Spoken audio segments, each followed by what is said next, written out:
wabarakatuh.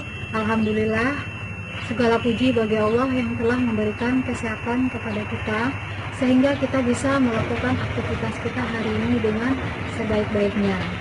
Yang terhormat Bapak Ibu penguji uji kinerja UKM PPG tahun 2020. Perkenalkan, nama saya Fetrieti, mahasiswa dalam jabatan Angkatan 3, jurusan Bisnis dan Pemasaran, LPTK Universitas Negeri Medan. Saya bertugas di SMK Negeri 4 Padang. Ini kartu identitas saya sebagai peserta PPG. Saat ini saya sedang melaksanakan praktek uji kinerja UKM PPG tahun 2020. Pada uji kinerja UKM PPG 2020 ini, saya melaksanakan praktek pembelajaran bersama peserta didik secara daring. Praktek pembelajaran yang saya laksanakan melalui 2 kegiatan. Yang pertama, kegiatan sinkronisasi, yaitu kegiatan pembelajaran yang menggunakan aplikasi Zoom Meeting. Yang kedua, kegiatan asinkronisasi, yaitu kegiatan pembelajaran yang menggunakan aplikasi WhatsApp dan Google Classroom. Untuk perekaman kegiatan pembelajaran ini saya lakukan bersama peserta didik, saya lakukan pada tanggal 30 November 2020. Rangkaian kegiatan pembelajaran yang telah saya lakukan bersama peserta didik. Assalamualaikum warahmatullahi wabarakatuh. Waalaikumsalam warahmatullahi wabarakatuh. Waalaikumsalam warahmatullahi wabarakatuh. Selamat pagi Ananda semuanya. Pagi, Bu. Gimana kabarnya Ananda? Sehat? Alhamdulillah sehat. Alhamdulillah sehat, Bu. Alhamdulillah. Semoga kesehatan kita selalu terjaga ya. Walaupun dalam keadaan yang seperti saat sekarang ini, yang paling penting jaga kesehatan, apalagi pikiran. Kalau pikiran kita sehat, mudah-mudahan sehat semuanya. Kalaupun untuk melakukan aktivitas di luar rumah, patuhi protokol kesehatan, yaitu dengan memakai masker, jaga jarak. Bahkan kalau bila tidak perlu keluar, tidak usah keluar, ya. Kemudian, sebelum kita memulai pelajaran kita hari ini, kita awali kegiatan kita dengan berdoa. Silakan pimpin doanya. Baiklah, sebelum memulai pelajaran di pagi hari ini, alangkah baiknya kita berdoa menurut kepercayaan masing-masing. Berdoa mulai. Berdoa selesai. Terima kasih Rizal. Sebelum kita lanjutkan pelajaran kita, untuk absensi jangan lupa Ananda untuk mengisinya di Google Classroom ya. Jangan lupa. Ya, Kemudian pada pertemuan kita yang ketiga di KD yang pertama ini, sebelum lanjut, siapa yang ingat pelajaran kita minggu yang lalu? Bu, Ya Reksa silakan. materi yang kita pelajari pada minggu yang lalu yaitu tentang ciri-ciri dan karakteristik wirausaha, Bu. Ya. Dan kita membahas tentang profil dari beberapa wirausaha, yaitu Walt Disney animator, Diera Bakri, seorang fotografer, dan Bang Zul, fotografer yang difabel, Bu. Oh iya.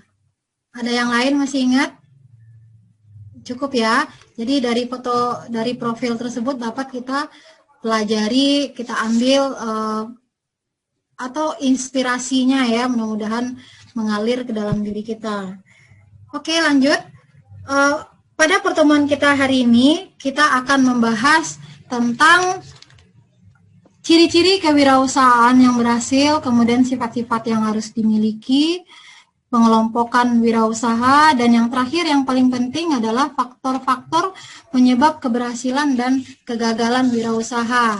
Apalagi di pandemi COVID saat sekarang ini, yaitu terakhir per Agustus tercatat 46 perusahaan raksasa yang bangkrut akibat corona. Apalagi usaha-usaha UMKM atau usaha kecil ya, pasti sangat berdampak terhadap pandemi corona ini. Kemudian untuk materi pembelajaran kita, ini udah Ibu share di Google Classroom. Nanti Ananda bisa mempelajarinya sebagai bahan referensi atau mempelajarinya lebih lanjut. Kemudian untuk tujuan pelajaran kita pada hari ini, tujuan dan indikator dapat kita lihat di PowerPoint ini. Ada lihat?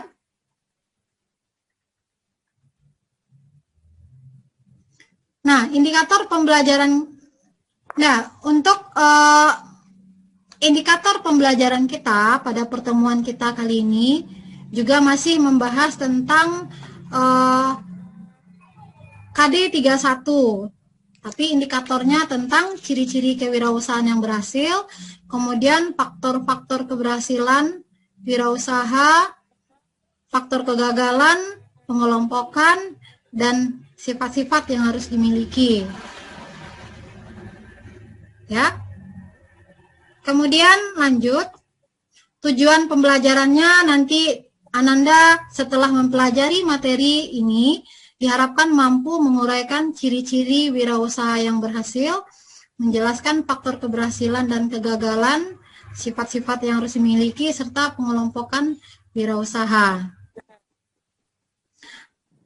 Nah, untuk materi tersebut kita merencanakannya adalah diskusi.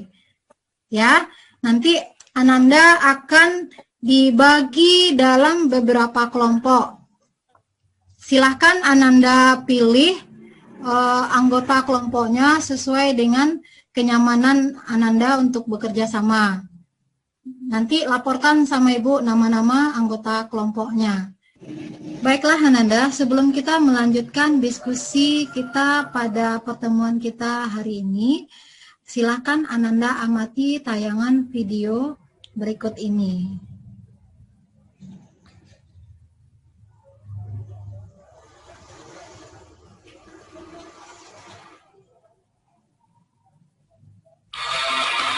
Menurut saya, semua orang bisa sukses.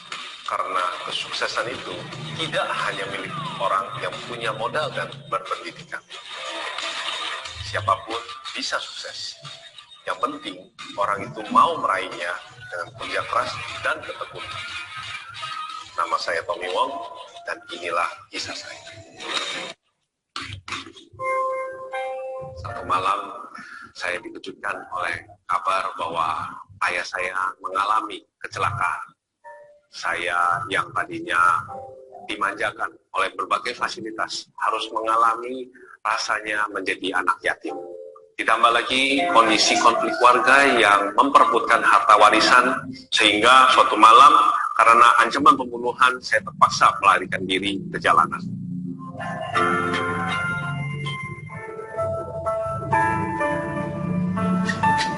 Hari demi hari saya berusaha menjadi petarung jalanan, menjadi preman jalanan. Darah demi darah saya keluarkan untuk meraih apa itu makna sebagai seorang anak yang telah kehilangan kasih.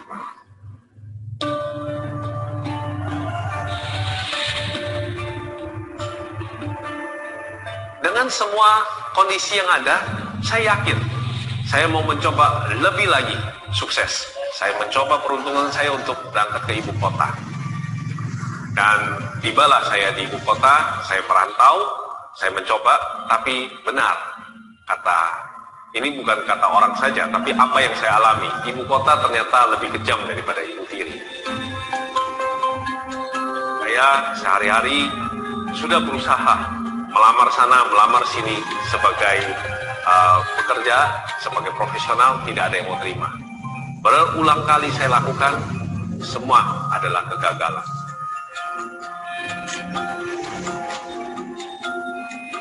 Melihat sekeliling saya lihat ada toko yang menjualkan gadget, aksesoris, dan juga handphone waktu itu ya.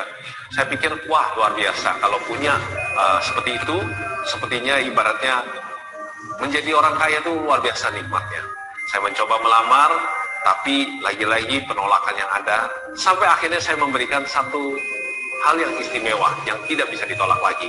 Yaitu saya katakan, saya bersedia digaji hanya separuh, tapi kerjanya 2 kali lipat daripada pekerja yang ada di situ.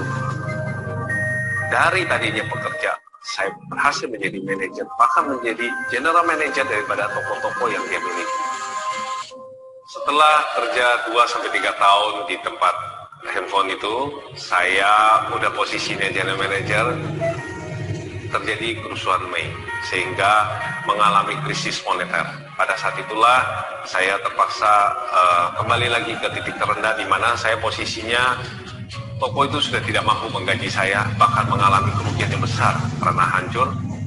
Akhirnya saya mencoba buka pameran di salah satu lapak di mall pembelanjaan. Saya menggunakan brosur yang dibuang oleh pameran, saya gunting gabus, tempelkan untuk menjadi semacam dami-dami yang saya pajangkan. Sekian waktu yang ada hanyalah kegagalan.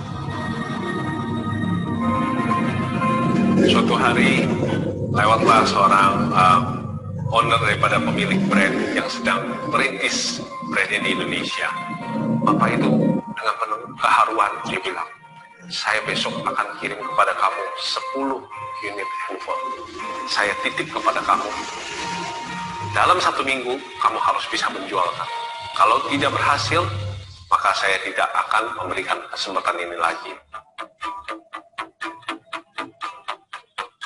Saya berhasil merintis brand tersebut menjadi bukan saja memiliki toko, tapi saya mempunyai banyak sekali cabang yang ada di mall-mall, serta mendapatkan penghargaan yang luar biasa, bahkan sebagai salah satu retailer yang terbaik untuk merek tersebut di Indonesia.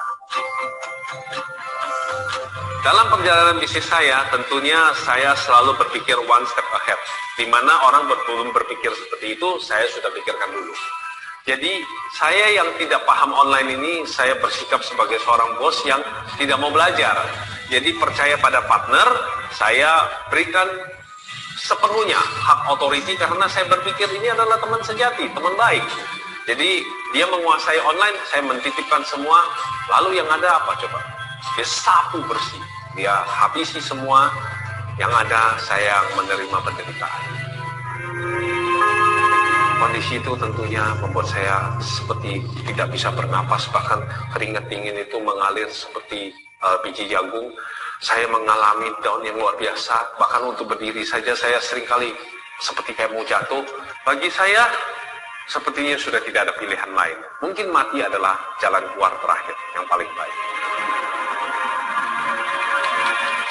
Jam 2 pagi saya ingat, saya bentangkan tangan saya ke atas langit, kemudian saya berkata, Tuhan, kalau memang Engkau mau melakukan apa yang Engkau mau lakukan, lakukan saja.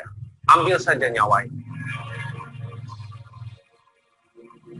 Jam 4 pagi ada suara yang begitu besar. Bangun, kalau aku mau ambil nyawamu, aku sudah ambil. Engkau jangan perintahkan aku untuk mengambil nyawa. Saya kaget, saya bangun, dan di situ saya sadar.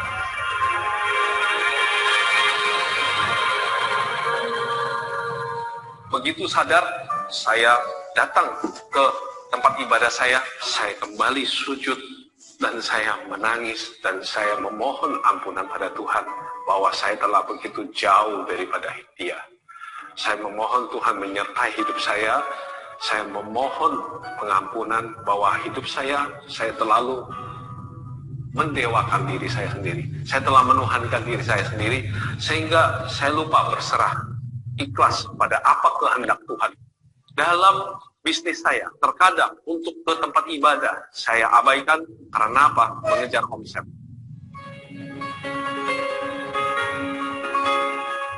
Ketika saya memulai kembali lagi dengan toko-toko tersisa yang ada, sebagian besar memang toko saya semuanya habis. Saya melihat penyertaan Tuhan begitu luar biasa. Dan di dalam saya mencapai proses rebound, proses kesuksesan kembali, saya melihat ketika kita mengandalkan Tuhan itu luar biasa. Saya tidak lagi mengalami yang namanya stres. Terima kasih Tuhan sudah memimpin, menguatkan, memberi semangat buat kami semua, buat kami melalui masa-masa sulit kami hingga sampai saat ini. Seiring waktu, istri saya pun bertumbuh. Dan apa yang hilang, Tuhan kembalikan berkali-kali lipat. Apa yang saya alami itu merupakan satu proses, di mana kalau kita mengalami suatu kegagalan, di situ belum tentu akhir cerita hidup kita.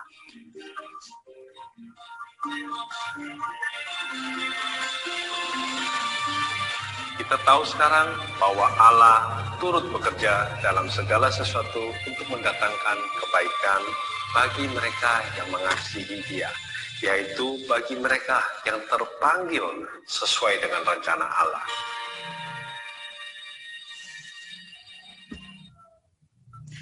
Nah, baiklah Ananda, bagaimana tayangan videonya?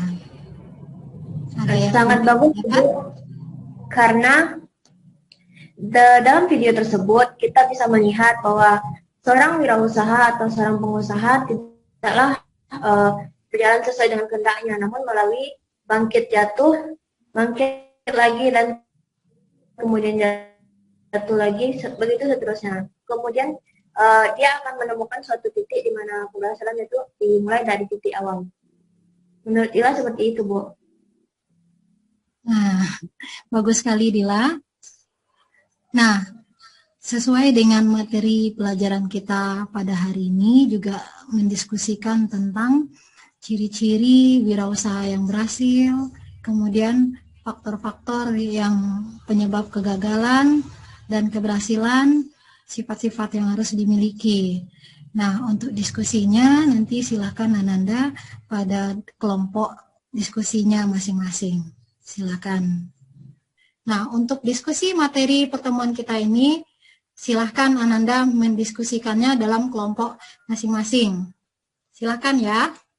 Kemudian untuk menambah referensi pembelajaran ini, Ananda juga bisa mencari atau men-searching di Google atau di YouTube tentang apalagi faktor-faktor keberhasilan dan kegagalan wirausaha. Nanti bisa Ananda pelajari lebih lanjut, gali lagi informasi yang ada di sana. Apalagi pada saat sekarang ini banyak perusahaan yang gagal akibat atau bangkrut akibat pandemi COVID, ya kan? Ya kan Ananda? Iya, Bu. Kemudian di akhir diskusi kelompok kita hari ini, hasil diskusi untuk diskusi masing-masing kelompok dalam diskusi nanti akan kita tayangkan. Baiklah Ananda, setelah diskusi yang telah kalian lakukan, nanti hasil diskusinya itu jangan lupa untuk Ananda sharekan ya, atau kumpulkan tugasnya di LKPD akhir nanti, atau dikirimkan di Google Classroom. Oke, Bu. Baiklah teman-teman, Assalamualaikum warahmatullahi wabarakatuh. Selamat pagi semuanya. Pagi. Dalam mata pelajaran produk kreatif dan kewirausahaan, kita diminta untuk mendiskusikan materi tentang yang pertama, ciri-ciri dan kemampuan wirausaha yang berhasil dan unggul. Yang kedua, sifat-sifat yang harus dimiliki wirausaha. Yang ketiga, faktor keberhasilan dan kegagalan usaha masa pandemi. Dan yang terakhir, yaitu penyelompokan wirausaha. Langsung saja materi pertama yang akan dibahas oleh Alisa Claudia. Kepada Alisa dipersilakan. Menurut saya, ciri-ciri kewirausahaan yang berhasil, pertama, berpikir strategis, kedua, selalu berusaha mendapatkan keuntungan melalui berbagai keunggulan, seperti pemuasan konsumen. Yang ketiga, berusaha mengenal dan mengendalikan kekuatan dan kelemahan. Yang keempat, selalu berusaha meningkatkan kemampuan dan keunggulan. Dan selanjutnya, ciri kemampuan kewirausahaan unggul. Yang pertama, berani mengambil risiko, serta mampu memperhitungkan dan berusaha mengendalikannya. Yang kedua, berupaya mencapai dan menghasilkan berkarya dan berbakti. Yang ketiga, antisipasi terhadap pembuatan dan ekonomi. Yang keempat, kreatif dalam melihat peluang usaha. Mungkin itu saja pendapat dari saya. Ada masukan dari teman-teman? Bisa dipahami ya, Lisa. Lanjut tentang materi kedua yaitu tentang sifat-sifat yang harus dimiliki wirausaha yang akan saya bacakan. Yang pertama yaitu percaya diri. Yang kedua, berorientasi pada tugas dan hasil. Yang ketiga, pengambilan resiko. Yang keempat, kepemimpinan. Yang kelima, keonisitan. Yang keenam, berorientasi ke masa depan. Dan yang terakhir, kreativitas. Bagaimana menurut teman-teman? Apakah bisa mengerti? Ya. Lanjut tentang faktor keberhasilan dan kegagalan usaha pada masa pandemi yang akan dijelaskan oleh Indri Wahyuni. Kepada Indri Wahyuni dipersilakan. Baiklah, langsung saja kepada Indri Wahyuni dipersilakan. Faktor umum penyebab bisnis gagal. Menjalankan bisnis akan dilakukan oleh mereka yang berhati lemah. Kebanyakan dari pebisnis sukses hari ini telah jatuh bangun dalam berbisnis dan telah mengalami berbagai kegagalan. Faktor penyebab bisnis gagal yang bisa dihindari adalah pengusaha harus bisa multi-talent, artinya dia harus bisa mengurangi penyebab bisnis gagal dan resiko bisnis gagal. Dan spesifik perusahaan serta memberikan layanan yang baik pada saat yang bersamaan. Faktor penyebab bisnis gagal, satu, tantangan finansial, yaitu memberikan harga lebih rendah bisa menjadi strategi yang bagus untuk memulai bersaing. Mengelompokkan wirausaha, satu, berdasarkan peran. Kewirausahaan rutin. Wirausaha melakukan kegiatan sehari-hari yang cenderung menekankan pada pemecahan masalah. Kewirausahaan arbitrase. Wirausaha mencari peluang melalui kegiatan penemuan dan pemanfaatan. Wirausaha inovatif. Wirausaha menghasilkan ide-ide dan kreasi baru dan berbeda. Dua, berdasarkan pekerjaan dan status. Satu, home based individual. Usaha di rutinitas dari rumah tempat tinggal. Dua, family owned business. Usaha yang dilakukan oleh beberapa anggota keluarga. Tiga, companion usaha yang dijalankan oleh dua orang wirausaha bekerja sama. Yaitu strategi yang bisa dilakukan usaha kecil dalam menghadapi pandemi sebagai penyebab usaha gagal. Langkah-langkah yang harus diambil yaitu satu, mengamankan likuiditas. Salah satu tantangan usaha kecil selama pandemi adalah mengakses uang tunai. Yang kedua, memastikan akses ke modal merupakan langkah selanjutnya. Memiliki hutang untuk bisnis pemula merupakan hal yang wajar. Namun hal itu bisa menjadi beban yang sangat besar pada saat pandemi COVID. Dan yang terakhir yaitu berpartisipasi dalam proses membuat kebijakan. Sebagai pelaku usaha, pemilik usaha kecil bisa memberikan suara. Jarak tidak menjadi penghalang kita dalam berusaha. Sekian diskusi kita pada pagi hari ini. Baiklah Ananda, dari hasil diskusi Ananda tadi, apa kesimpulan yang bisa Ananda ambil dari faktor-faktor kegagalan atau keberhasilan wirausaha, apalagi di masa pandemi saat sekarang ini? Silakan. Kesimpulannya yaitu kita bisa membuat strategi yang bisa dilakukan untuk usaha kecil dalam menghadapi pandemi sebagai penyebab bisnis gagal. Langkah-langkah yang bisa diambil yaitu satu, mengamankan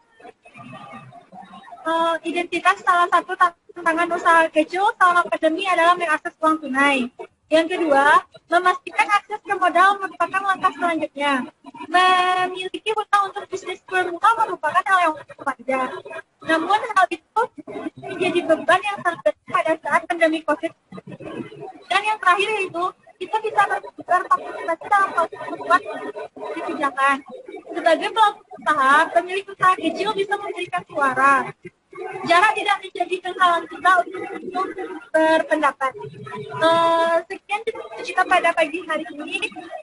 Apabila ada kata-kata yang salah dari saya, wabillahi taufiq wal hidayah. Assalamualaikum warahmatullahi wabarakatuh. Waalaikumsalam warahmatullahi wabarakatuh. Terima kasih untuk kelompok 1 untuk diskusinya. Untuk hari ini bagus sekali. Jadi jangan lupa ya untuk hasil diskusi ini nanti juga kamu kirimkan di Google Classroom.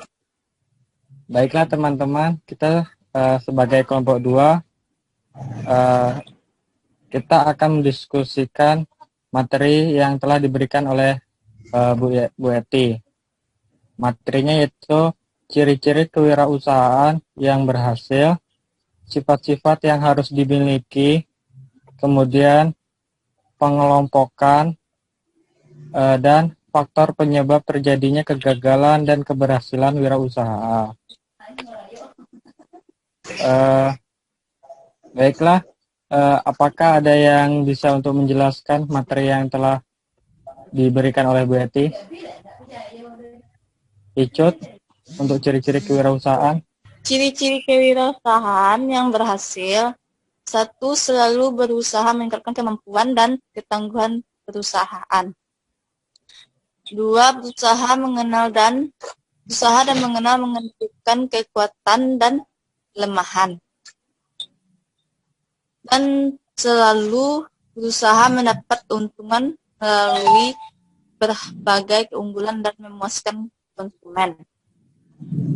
Berpikir dan bertindak strategis. Ciri-ciri kemampuan berusaha unggul yaitu bisa kreatif, cari dan menciptakan peluang para pekerja, antisipatif terhadap perusahaan dan perubahan, dan akomodatif. Selalu berupa mencapai dan menghasilkan karya bakti, berani mengambil risiko serta mampu mempertimbangkan dan berusaha menghindari. Dan adapun ciri-cirinya atau sifat-sifat yang harus dimiliki wirausaha yaitu percaya diri, kreativitas, berorientasi pada tugas dan hasil, berorientasi ke masa depan, pengambilan risiko, kearifan dan kepemimpinan. Dah, Bu. Itu pendapat dari Icit, Bu.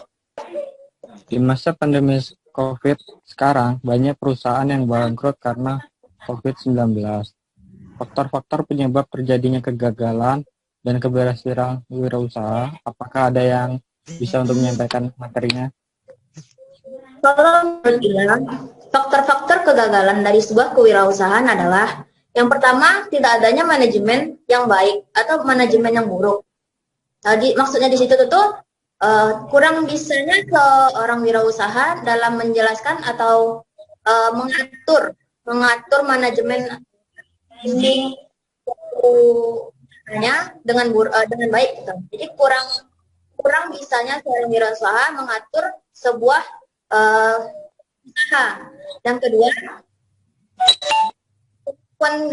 untuk belajar dari kegagalannya belum ada. Yang ketiga, tidak adanya diferensiasi atau yang membedakan antara bisnis yang kita punya dengan bisnis yang lain gitu.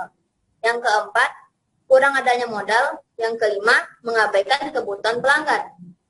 Nah, di samping faktor-faktor kegagalan, tentu ada faktor-faktor yang membuat wirausaha usaha yang kita jalani itu berhasil. Faktor-faktor yang bisa menyebabkan keberhasilan tersebut, yang pertama, adanya kerja keras. Kerja keras di sini, setiap pengusaha yang sukses pasti adanya kerja keras di belakang sebuah usaha tersebut. Makanya usaha yang dibimbingnya atau yang dibinanya jadi sukses. Yang kedua, kerjasama dengan perusahaan yang lain. Ketika kita membuka sebuah usaha, tentu kita butuh sebuah relasi kan namanya. Di situ tuh kita bekerja sama dengan perusahaan-perusahaan lain, bisa dengan membuat kontrak atau menjalin kerjasama. Yang ketiga, penampilan yang baik. Nah, untuk menjadi seorang wirausaha tentu kita harus berpenampilan yang baik atau berpenampilan yang sopan atau disiplin agar bisa menarik pelanggan kita atau konsumen kita tertarik pada usaha kita. Nah, yang keempat itu kita harus yakin. Nah, seorang wirausaha itu harus yakin akan kemampuan dirinya sendiri. Gimana caranya kalau seorang wirausaha tidak yakin dengan kemampuan yang dia punya? Pasti gagal dong usahanya. Itu yang keempat. Yang kelima, bisa mengambil keputusan dengan tepat. Bisa mengambil keputusan dengan tepat di sini yaitu jangan pernah ragu dalam mengambil suatu keputusan. Kita seorang pemimpin, jadi keputusan yang kita ambil menentukan bagaimana usaha kita akan maju ke depannya, gitu kan. Jadi ya dalam pengambilan keputusan tentu harus ada pikiran yang matang atau dipikirkan secara betul-betul agar usaha kita semakin maju. Itu pendapat menurut Ila. Bagaimana dengan yang lain? Menurut pendapat saya, penyebab bisnis gagal pada masa pandemi. 1. Tantangan finansial. Memberikan harga lebih rendah bisa menjadi strategi yang bagus untuk mulai bersaing. 2. Manajemen yang tidak memadai.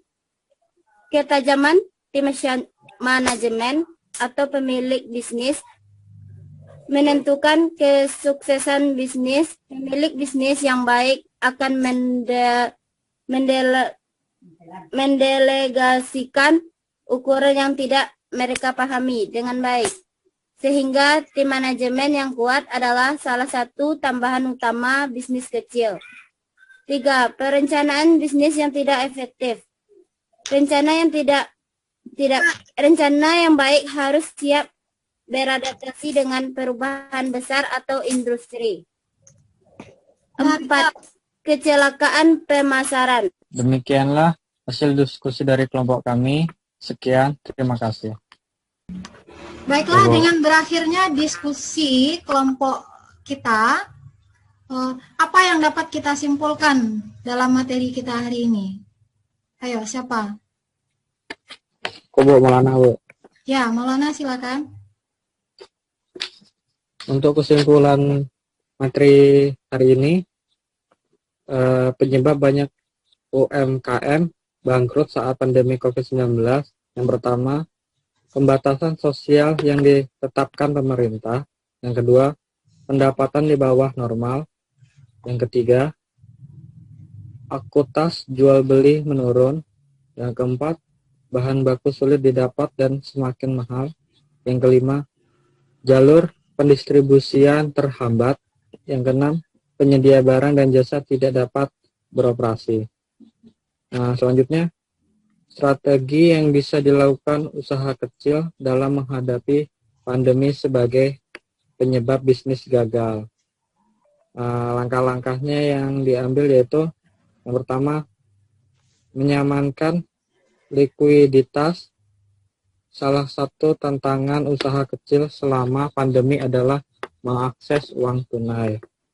Terus yang keduanya, memastikan akses ke modal merupakan langkah selanjutnya.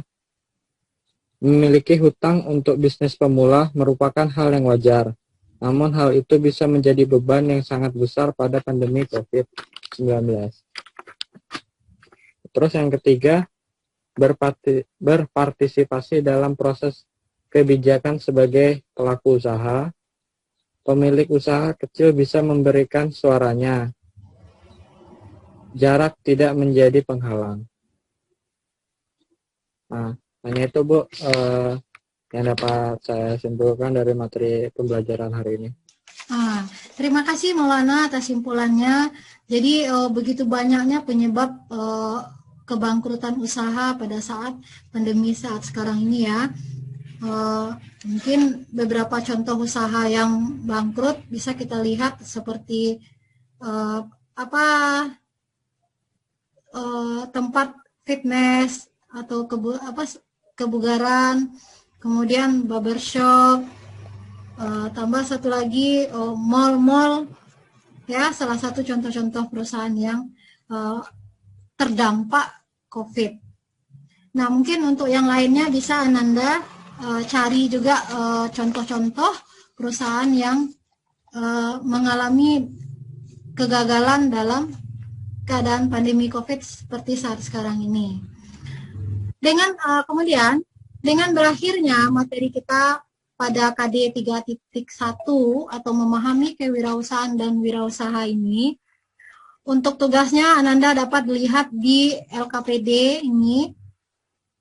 Nanti juga hasil-hasil diskusi yang telah Ananda lakukan itu juga bisa dikirimkan di LKPD atau di Google Classroom tersebut.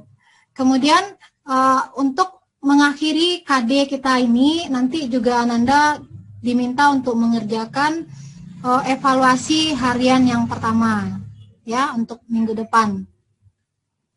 Kemudian kita akhiri pembelajaran kita pada hari ini. Sebelum kita mengakhirinya, kita berdoa terlebih dahulu.